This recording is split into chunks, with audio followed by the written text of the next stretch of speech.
questões importantes que me fizeram desistir de estar na igreja evangélica. Para quem não sabe, entre 1998 e 2005, eu estive evangélico da Assembleia de Deus do Pernambuco, que hoje é presidida pelo pastor Ailton José Alves, e de 2019 até o ano de 2023, eu estava aqui na Igreja Assembleia de Deus do Belém, em Carpina. Desde o momento que eu pisei numa igreja evangélica, é claro também que eu conheci muitas pessoas boas, pessoas de muito boa índole, que infelizmente estão nessa condição de ovelhas de um pastor. E elas dizem que são ovelhas do Senhor Jesus, mas na verdade elas são ovelhas de pastores terrenos. Isso é o que eu percebi. Então já começa por aí. O Jesus que muitos cristãos evangélicos protestantes professam como sendo o Senhor de suas vidas, se transfigura no pastor humano. Isso é uma verdade. Quando eu falo das coisas que eu vi, eu não me refiro apenas às coisas pequenas, fúteis, banais, não. Há coisas muito sérias que eu presenciei e que ainda hoje fazem parte da realidade de todas ou de grande parte das igrejas evangélicas. Isso é fato. As experiências pessoais que eu vou relatar aqui, gente, também não são para que você entenda como regra geral para todas as religiões ou para todas as denominações, mas aconteceu comigo e você vai ouvir. Não se preocupe que eu não vou ser repetitivo, não. É claro que vocês não sabem que eu fui vítima de assédio, inclusive assédio sexual, quando eu fiz parte da Igreja Assembleia de Deus. Isso aí foi uma coisa que me marcou muito. Mas eu permaneci na igreja porque eu achei que fosse um fato isolado, como muitas pessoas acham hoje em dia. E, infelizmente, o Brasil está cheio de fatos isolados, de pessoas que são assediadores, que são molestadores, pessoas que são pedófilos, né? Eu nem sei se posso falar isso aqui na plataforma, mas, infelizmente, isso é uma realidade no nosso país e no mundo, né? Não só por parte da Igreja Católica, como também representantes da Igreja Protestante e de outros segmentos religiosos aí que se comportam de forma errada e criminosa. Eu, infelizmente, também fui vítima de assédio sexual. Mas também há outras questões que me chamaram a atenção quando eu fiz parte da igreja, né?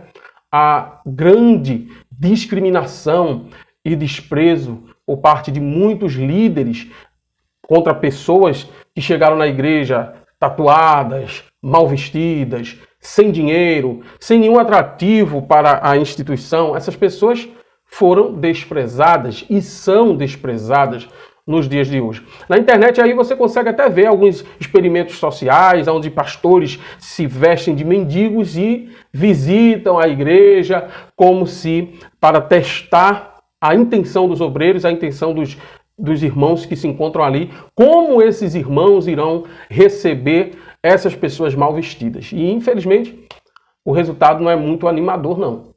Essa é uma realidade.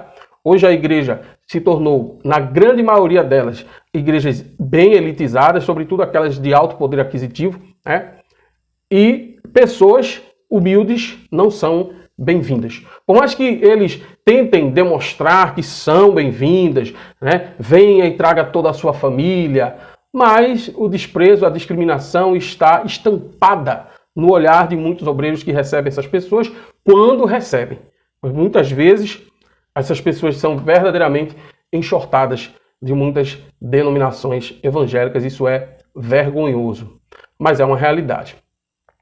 Veja só, uma coisa muito séria que eu percebi nas igrejas que eu passei é a existência de pessoas doentes, muita gente doente, pessoas que estão portadoras de doenças sérias, de doenças incuráveis. E embora que os pastores e os líderes preguem a cura, a libertação, preguem um trabalhar de Deus forte na vida de seus fiéis, muitas dessas pessoas estão doentes e não encontram a cura.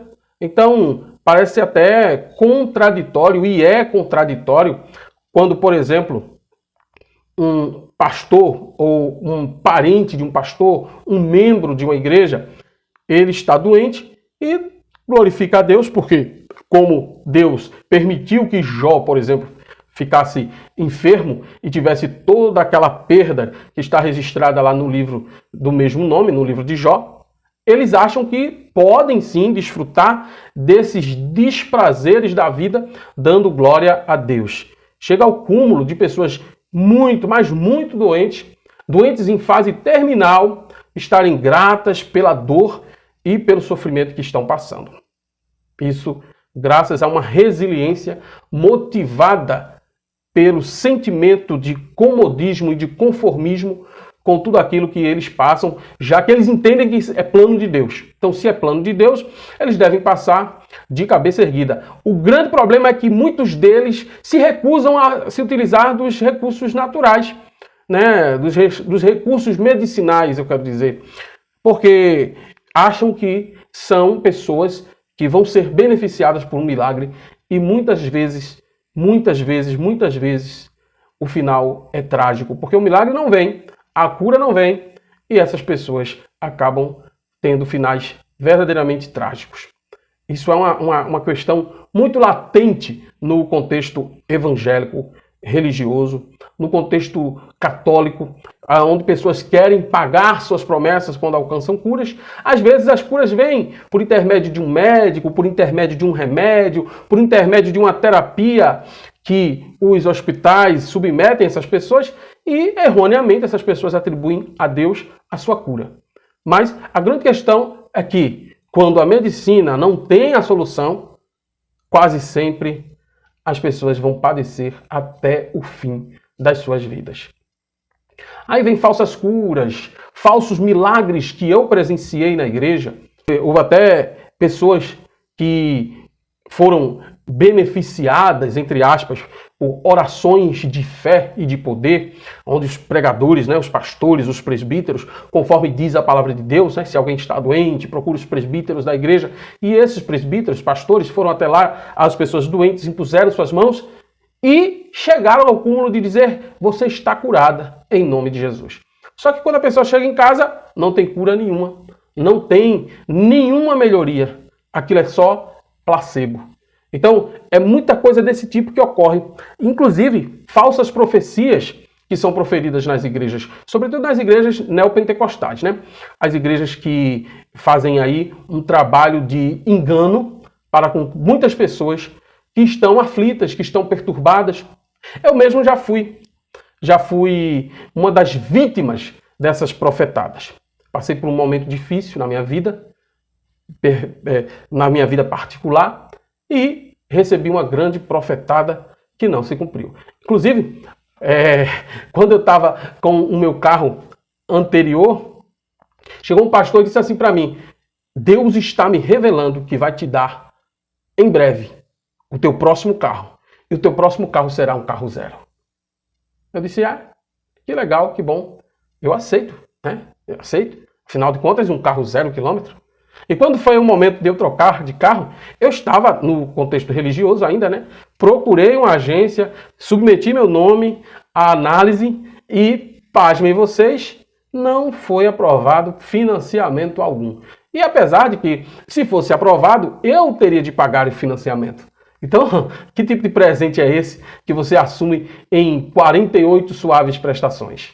Que muitas vezes não são tão suaves, No meu caso, não foi aprovado financiamento algum. Então, profetadas do tipo: você está curado agora, é agora, receba a sua bênção agora, Deus vai tirar o papel de baixo e botar em cima. Isso tudo é mentira, isso tudo não acontece. E quando acontece, é devido ao trâmite legal do processo judicial. A justiça dos homens, ela costuma tardar e às vezes ela não falha. Meus amigos e minhas amigas, então